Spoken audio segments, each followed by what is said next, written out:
تو نتیجہ کیا ہوگا؟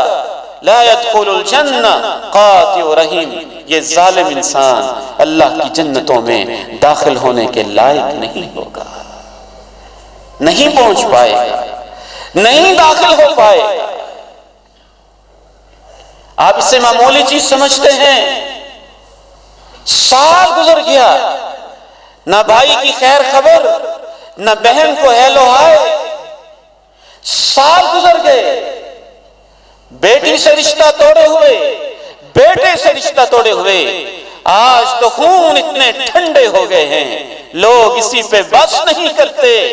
کل ہی ایک شخص رو رہا تھا، مجھے کہہ رہا تھا میرے بیٹے نے میرے خلاف مقدمہ کیا ہوا ہے، کہتا ہے باپ نے ساری زمین تو ہمارے نام پہ لگا دی ہے، اب اس کا ہماری زمینوں جائیدادوں سے کوئی تعلق نہیں ہے۔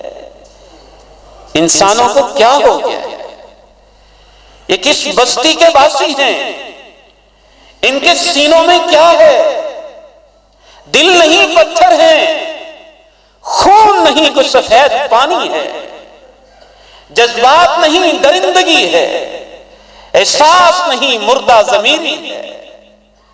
تعیش عبد الدینار وعبد الدرہم وعبد القطیفہ وعبد الخمیسہ، اللہ کے پیغمبر نے کہا ستیاناس ہو جائے اس شخص کا جو درہم کو پوچھتا ہے، دینار کو پوچھتا ہے، چادر کو پوچھتا ہے اور ان چیزوں کو، کپڑوں کو پوچھتا ہے۔